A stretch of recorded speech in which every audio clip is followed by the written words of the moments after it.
I wanted to start, first of all, in this venue, the Royal Vauxhall Tavern, which is one of those places I think that lots of people pass by quite a lot. I see some familiar faces here, people that I see in here regularly on a Saturday, but loads of people who may have never been inside. Can I have a show of hands who's never been inside the Vauxhall Tavern before? Okay, quite a few. That's nice. So many. Yeah. Yeah, like a lot of people, I think, because it's at such an important traffic junction in London. But what you need to know about this venue is that it was built in 1863. It was built at the same time as St. Peter's Church just up the road, which is another one of our stops on our walk this evening.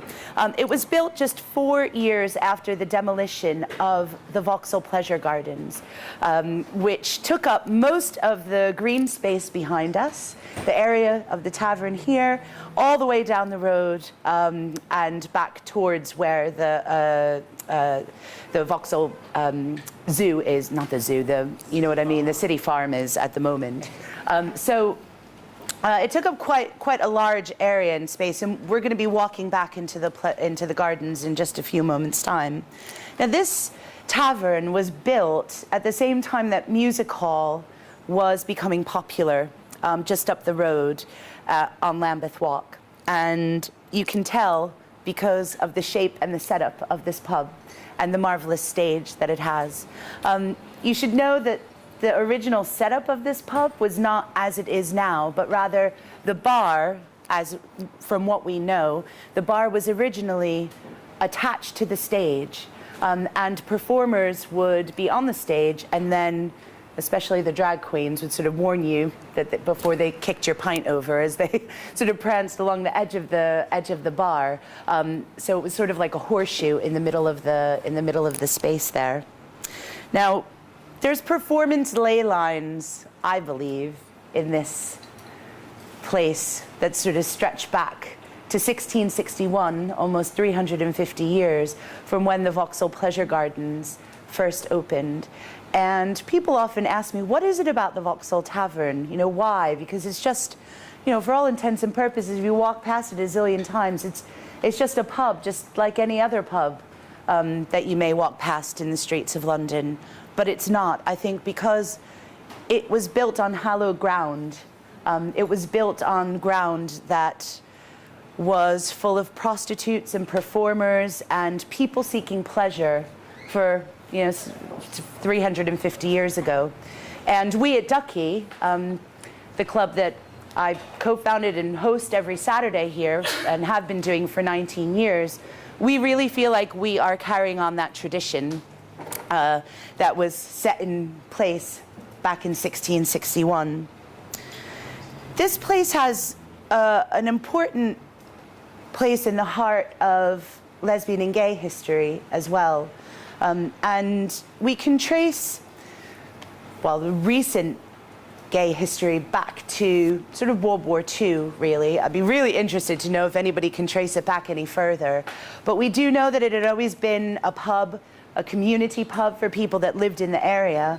But then after the war, it became much more mixed. And this was because soldiers were coming back after having been away and being part of cross-dressing performance troupes that then stuck together after the war and would often perform here on stage.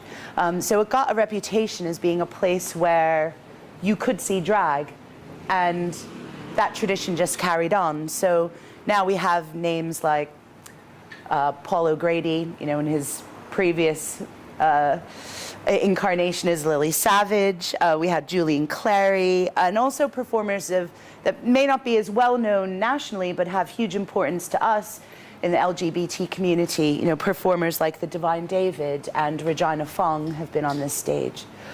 So it's an important part of our history, and a place I think that deserves a lot of recognition and respect for that. In 1998, well, I should say that this place has not been without controversy, because in the 80s, especially during the beginning of the AIDS epidemic, crisis, we can call it, when people did not know much about the disease, and reactions and behavior towards people that may have the disease or were perceived to have it. There was an infamous police raid that took place here at the tavern where the police wore riot gear and gloves and face masks. And that was a real watershed moment, I think, for mobilizing the gay and lesbian community here in London for doing things for people who did have the disease and trying to combat those prejudices. There's been other things that have happened here, significant threats. Back in 1998, Lambeth Council and a local private property developer decided that this site, in the green space, would be best served if the tavern was knocked down and an indoor ski slope, hotel, and shopping center were built. So we could have had the modern day version of the Elephant and Castle right here in Vauxhall. And thankfully, we don't have that. And that was due really to the vigorous campaign that we ran at Ducky with our punters and with our performers for months and months. We staged protests week in, week out, and notoriously stormed the Lambeth Council meeting with every drag performer we could rustle up. And basically, I think we scared them into submission, which is fine by me, really. And in 2005, the tavern was then sold at auction, which was another situation that was quite scary because we didn't know who would buy it, and there were quite a number of private developers that did want to buy it and turn it into all sorts of things. But in 2005, two gay investors, businessmen, bought the tavern and kept it in gay hands, which I think was important. They brought lots of new investment to the venue, and now again it's just been recently sold, and what will happen to the tavern hangs in the balance. We're still not sure. That's just happened quite recently. But I think the most important thing about the Vauxhall Tavern is the people that come here and have been coming here week in, week out, the punters. And there's some strong links that we can draw between the punters that come here and the punters that came to the Vauxhall Pleasure Gardens all those years ago, between 1661 and 1859. People of all classes came to the tavern, and still do, and to the Pleasure Gardens. It was accessible. The Pleasure Gardens were really accessible. It was cheap, really, really cheap to get in.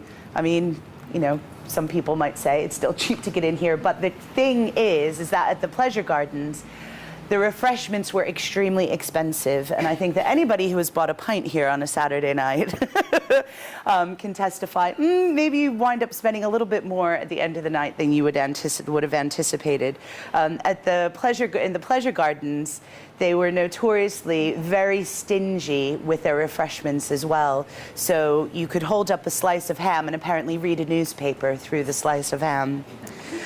Royals would attend and go to the Vauxhall Pleasure Gardens, the kings, princes of the day, and of course we know from, I think there was a recent memoir published that said that Princess Diana actually came to the Vauxhall Tavern in drag, dressed as a boy, was it with Freddie Mercury or something? Yeah. So we can say that we've had royals here at the Vauxhall Tavern as well. We always wondered how it got the royal bit at the front. That's obviously how. The Pleasure Gardens attracted country folk that were up to London for the day. It attracted transvestites, homosexuals, and dandies, also known as the demi-monde of the 18th century. And prostitutes as doubled as singers. I wouldn't like to pass judgment on some of the acts we have on a Saturday night, but you know. Also, it's interesting about the kinds of refreshments that were sold. You know, here, we keep it pretty simple at the tavern. It's pints. You know, if you come looking for a fine Chardonnay or a fancy cocktail, you're really in the wrong place. But at the Pleasure Gardens, they would actually, they were really innovative in some of the things they would offer, and they were the first to offer cocktails in London, and a particular cocktail inspired by the American colonies, the mint julep was first served at the Vauxhall Pleasure Gardens here in London. So, yeah. Now, we've got so many other things to discover and talk about. One thing I wanted to say is that if you have any questions whatsoever, really feel free to ask. I want this to be like a conversation between friends discovering and sharing all our information and what we know. So if you can gather your things together, are there any questions at all at this point? No? No? Great, okay. Do you want to gather your things together and we'll go to our first place outside? I wanted to start with a quote from the Spectator magazine that was published in 1713, okay? And this gives you a little glimpse as to what was, you know, the feeling at the time of what it was like to be here. So we're now arrived at Spring Garden, which is exquisitely pleasant at this time of year. When I considered the fragrancy of the walks and bowers, with the choirs of birds that sung upon the trees, and the loose tribe of people that walked under their shades, I could not but look upon the place as a kind of Mahometan paradise. Sir Roger told me it put him in mind of a little coppice by his house in the country, which his chaplain used to call an aviary of nightingales. You must understand, says the knight, there is nothing in the world that pleases a man in love so much as your nightingale. Ah, Mr. Spectator, the many moonlit nights that I have walked by myself and thought on the window by the music of the nightingale. He here fetched a deep sigh and was falling into a fit of musing when Mask, which is a woman wearing a mask, came behind him, a gentle tap upon the shoulder, and asked him if he would drink a bottle of mead with her. But the knight told her she was wanton baggage and bid her to go about her business. We concluded our walk with a glass of Burton ale and a slice of hung beef. As we were going out of the garden, my old friend told the mistress of the house, who was sat at the bar, that he should be a better customer of her garden if there were more nightingales and fewer strumpets. Oh. 1731. So, yeah, that gives you a little glimpse into what it was like to be here. Now, I chose to stop here just because it gives you an interesting vista of the area that would have encompassed the pleasure gardens. It would have stretched much further south, and it's also important to remember that when people arrived here, they didn't arrive as we would, obviously. I mean, for a start, Vauxhall Bridge didn't exist then. They would arrive by boat, and this whole entire area was countryside. It was considered a bucolic paradise. I know it's hard to imagine now, but Samuel Pepys visited here, and thanks to his diary entries, we actually know that the pleasure garden started just as a pub with a garden. And people started visiting the pub because they had such a lovely garden, and that was the original attraction. You had to visit it, you had to get here by boat, of course, like I said, but there were tree-lined walkways, there were flower beds, and they offered very basic refreshment. And it was also, at that point, a place where people of all classes, and most importantly, both sexes could mix, because there were very few places where men and women could socialize openly together. Kings, princes, pickpockets. It also, as we've heard, made it very attractive to prostitutes, of course. And we see that how this developed. This started just as a pub with a garden, and how it developed over the years, really thanks to one man, a man called Jonathan Tyers, who was the owner of the Vauxhall Pleasure Gardens. He was the greatest host, impresario, promoter, patron of the arts, and he owned it between 1729 until his death in 1767. And I thought now would be a good time to just tell you a little bit about Jonathan Tyers, because many of you may have passed Tyers Street over there, and wondered, maybe why, or maybe why not, I mean, it seems like quite an insignificant name, but Jonathan Tyers was responsible for virtually everything that happened at the Vauxhall Pleasure Gardens of importance. He was a great lover and patron of the arts, and he had a sort of popular vision, but really valued high art. So he was able to mix his love for high art with a populist take on things, which made this place unique in its day. It was also the time of English Rococo, so there was a huge flourishing of artists and designers here in the UK, but especially in London. He was great with promotion. He would talk to everybody and anybody about what was going on. The posters that he produced were works of art unto themselves. And he was really dedicated to innovation and renovation, because if you take that time frame from the 1720s to almost 1770, styles, tastes, fashions changed a lot. And the 18th century, as we know, the people then were highly fashion conscious and really into the latest trends, to be seen in the latest fashions. And he would have had to really keep on his toes in order to keep his punters happy. And he did. He dedicated a lot of money to making sure that every season there were new things that were happening to keep people coming back. He was also a great renovator, so taking old bits and refashioning them and making them into new things, fountains, statues, performance spaces. And he was also very clever at marketing. One thing he did was in the local, one of the local London papers, he would put in once seen ads. We've all seen those once seen ads, like in Time Out or places like that. Oh, I once saw you on the tube, you were wearing such and such, blah, blah, blah. He would put in once seen at Vauxhall Pleasure Gardens. You were wearing a beautiful hat with gold and blue feathers in it. I fell in love instantly. Will we ever meet again? These were false adverts. He was tugging at women's heartstrings. He was one of the first people, I think, to really aim advertising and promotion specifically at women, to encourage women to come down. Because if women came here, then the men would come.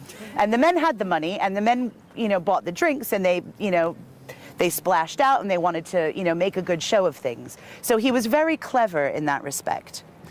He was also clever because here is exactly where big celebrations for every single national event took place, whether it was a royal coronation, a marriage, a birthday, battles won. Everything was celebrated here in grand reenactments. And in Jonathan Tyers' style, he did not skimp. So everyone was outfitted amazingly. And people knew they were going to get a good show when they came here. So let me just skip back here. Now, I wanted to give you one example of a party that Jonathan Tyers threw. This was the launch party in 1732. He had, when he first bought it, tried and to kind of get it back up to scratch, and it wasn't really working, and he was very depressed.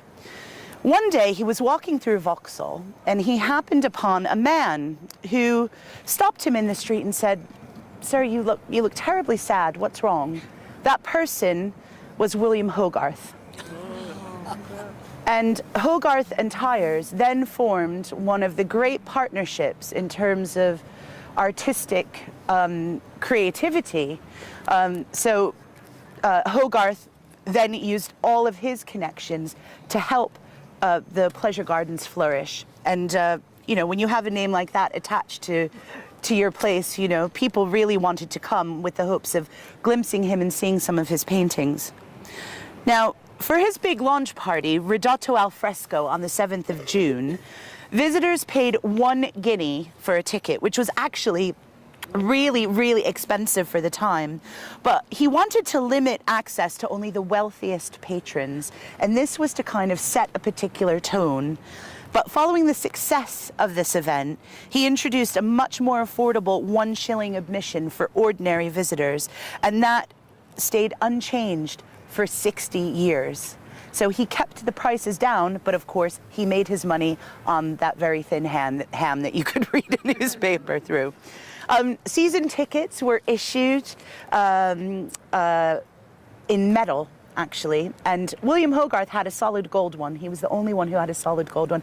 They were designed by Hogarth, and I'll be able to show you a print of them later. I have my own personal burgeoning collection of Vauxhall Pleasure Gardens memorabilia, and I have an 18th century print of what some of the season tickets looked like. So you'll be able to see those when we get to the library. I'll put it on display.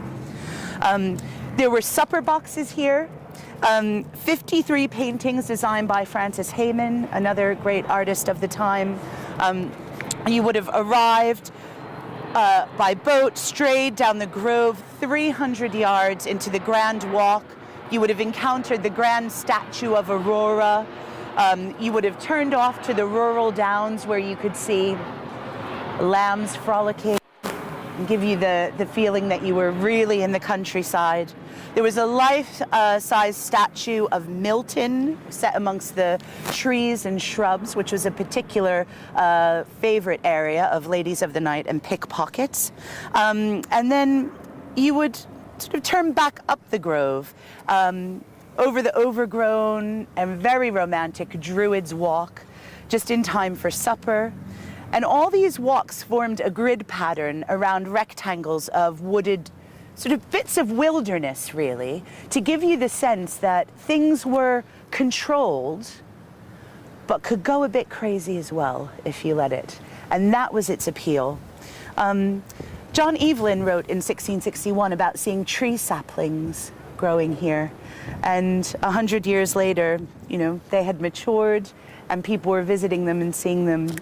You know, elm, lime, and sycamore, unfortunately, they're not here anymore. And probably most famously, the thing that you would see as you entered and exited was a life-size statue, a great marble statue of Handel, who was also a great friend of Jonathan Tyers. And it was a statue by Roubiliac, another great friend of them. And all of these gentlemen also have a strong connection with the Foundling Museum. So if anyone has ever been to the Foundling Museum, you'll know that Handel actually gave over the rights to his music to the Foundling Museum. So they're the ones that profit from his music. But right here, when Handel wrote the music for the Royal Fireworks, they had a few nights before, they had the rehearsal here. It was a huge success. When they actually did it in St. James's Park a few nights later, it rained. There was a huge fight that broke out, and it was a complete disaster. So the people that were here at the Pleasure Gardens were able to enjoy the best show. So next time you have the occasion to listen to Handel's music for the Royal Fireworks, you can think about it being performed right in this space for the very first time. So I think we'll now head down Tyre Street and go to the church that we can just see over there. So if you'd like to follow me, if anybody has any questions or comments, no? Okay, we'll save them for the end, maybe. Thanks. Okay, so we just walked past St. Peter's Church, which, as I said before, was built in 1863, the same year as the Vauxhall Tavern. And where the Vauxhall Tavern stands now was the artist's entrance for the Pleasure Gardens. The church has a very important site inside that unfortunately we can't see at this moment in time, but I would encourage you to go back and to visit the church. This is actually their 150th anniversary of their consecration this year. The church was consecrated 1 year later after it was built. The altar is obviously the most sacred place in any church. The altar in St. Peter's is alleged, rumored, I don't know, I like to think that it's true, is actually placed on the exact spot where Neptune's fountain was in the original Pleasure Gardens. And the vicar told me that as well, so I take it to be true. I don't think she would lie. Now, I wanted to stop here in particular, not just because of that, but also because of this building, which was here during the pleasure gardens. It was used as a lodge. So it gives you some impression. You know, there's some beautiful Georgian houses around here anyway, but this definitely stood during the time of the pleasure gardens. And now it's it used to be a home to a community of sisters, and now it's a center for peace and meditation. You're right, my dear. Yeah, the nuns used to live there. Do you remember? Yeah. Yeah.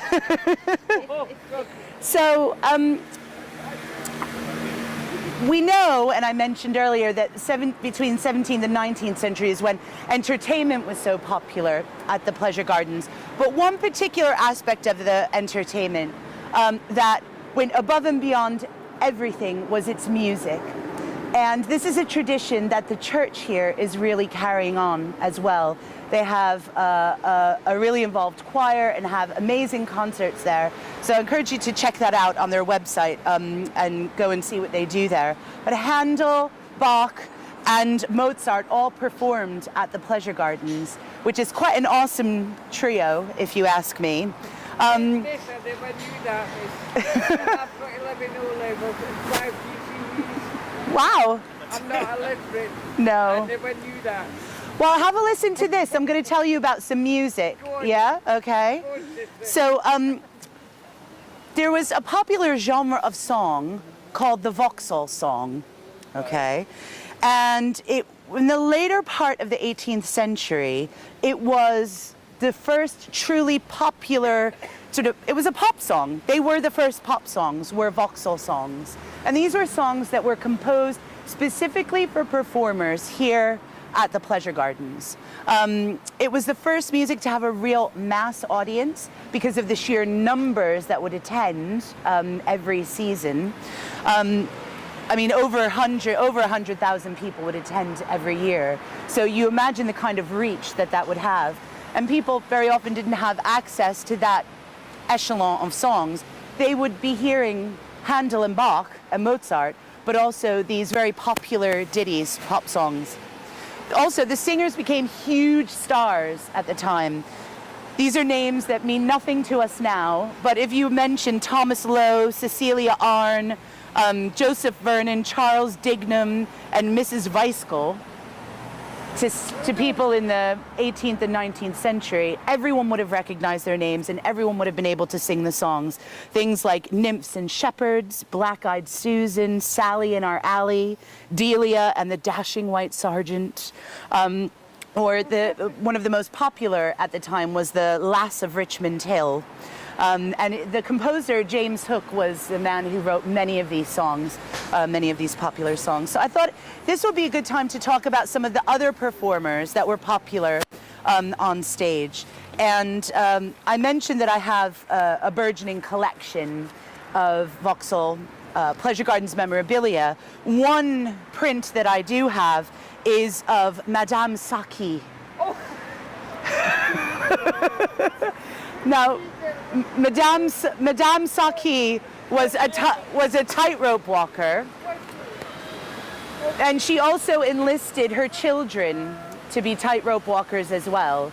So you know the popular song, "Don't Put Your Daughter on the Stage, Mrs. Worthington." She had no truck with that. She forced all of her children to perform alongside her. But she was one of the most renowned performers, actually, Madame Saki. You'll be able to see the print. Sorry, may I interrupt? What about Charlie Chaplin, Daisy Fields? Sally?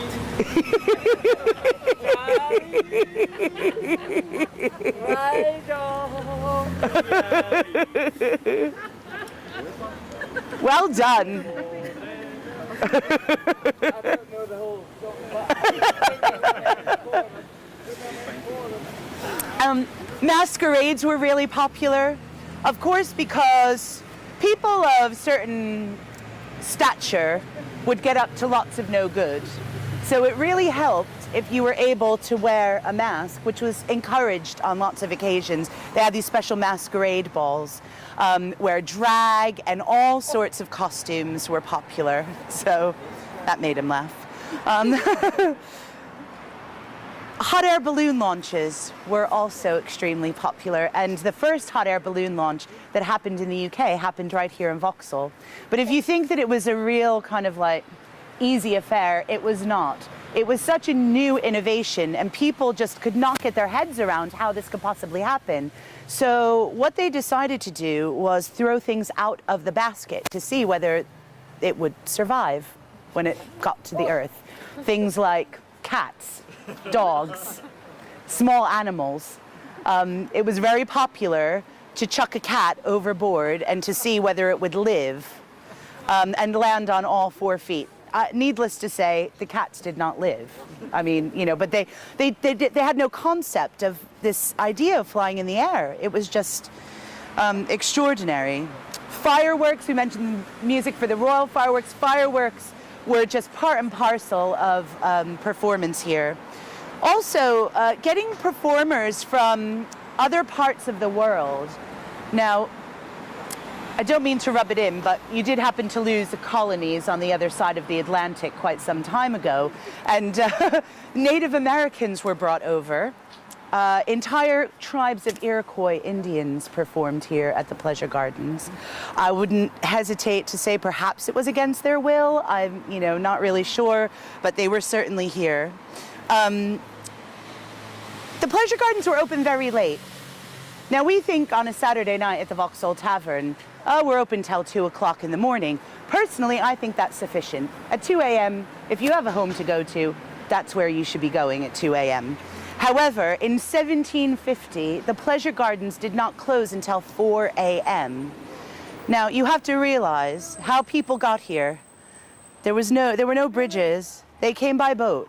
There were no night buses. It would have taken... May I say something? Yeah? On a banana boat. No, Am I right or wrong? no, it wasn't, I'm afraid. But they would have come by boat, had to go home, get across the river by boat again, and walk for miles and miles and miles. So often they wouldn't get home until 7, 8, 9 o'clock the next morning.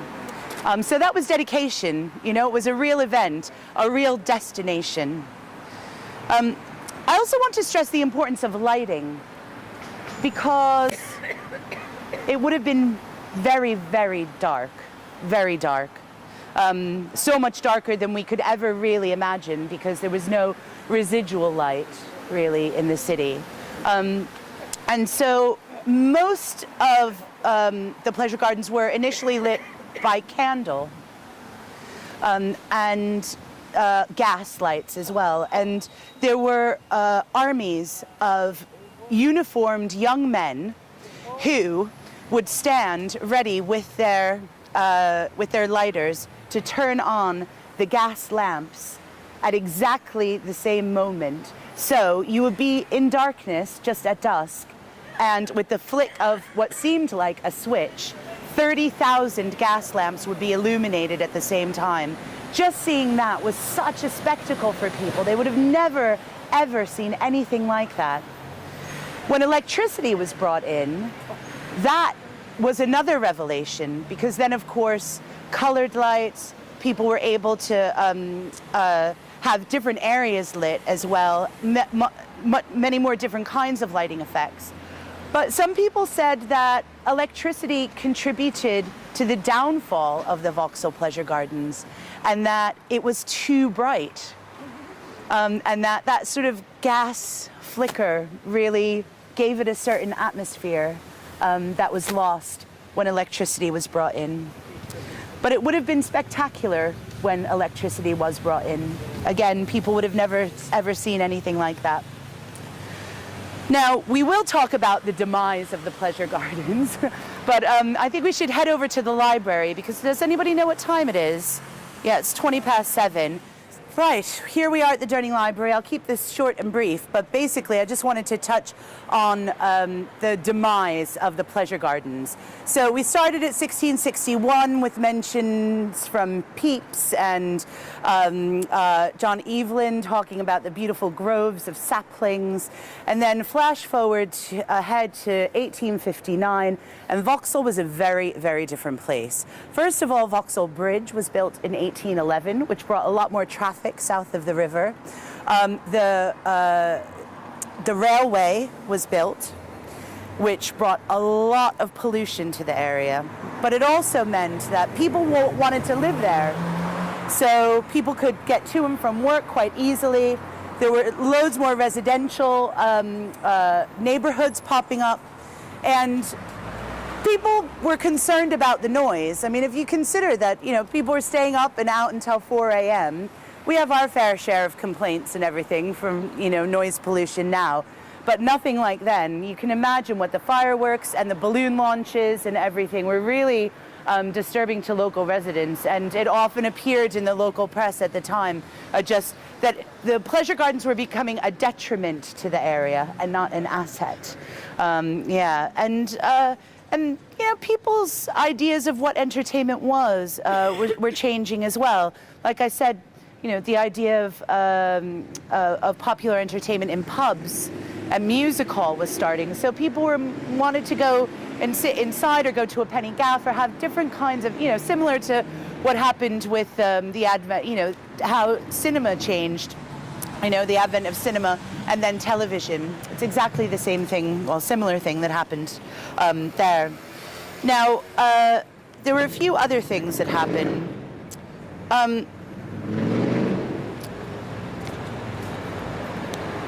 Okay, I mentioned the railway, sorry. I mentioned the country hamlet built up to suburb. And we can see now what remains of the gardens, which is, it's better than it used to be. Yeah. If anybody remembers what it used to be like back there. But quite frankly, I think Lambeth could have done a better job at actually capitalizing on the history, the great history of the pleasure gardens. Next year will be the 350th anniversary of the grand opening of the pleasure gardens, from 1661. So, I can only hope that perhaps, something might have. They built those two columns, the two metal columns, which I'm not really sure. Maybe some people like it. I don't know. It's a grand entrance, but it doesn't really say anything to me. I do think what they did in the tunnels leading to the tube station is really nice. Connecting the history along, with the tiles and everything. But I guess the thing that really strikes me is that every Saturday night, we at Ducky, we're on a piece of land performing and reveling and drinking and snogging and being with our friends on a bit of land where the same thing has been happening since 1661. And that's quite incredible. And that's why I think when you walk into the tavern for the first time, like I did over 20 years ago, it seems really special. You can't quite put your finger on it, but it just seems special. And that's something I think we really, really need to hold on to. So we're going to go in and see, yeah. Oh, lots of different ones. Yeah. Amy, yeah. Thanks. Yeah. Thank you. Thank you. Okay. We're talking about the Vauxhall Pleasure Gardens. Yeah. Taking it to Channel 4? Well, if only. I wish. It's a good idea. I'm going to take that idea and run with that, actually. Thank you. You too. So we're going to go inside. We're going to see the creations that Robin Whitmore has been working on, so you'll be able to see more of like a map of what the pleasure gardens looked like. I also have, it's not a slideshow, I've just brought my laptop and I've got some images that have been collected over the years by a man called David Cook, who has written an amazing book on the history of the pleasure gardens. And he has very kindly allowed me to show some of these images to you today. So they're just like on a rolling thing on my computer. So, it's nothing intense. You can just like have a little look at those. And I also have my collection of memorabilia, which is, I just have 5 pieces.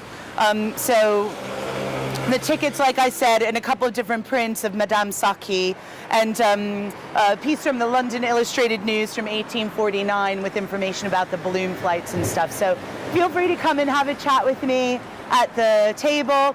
We'll go in, we'll have a drink. We've got the film screening as well. And any questions, just come and ask. So let's go inside. Thank you.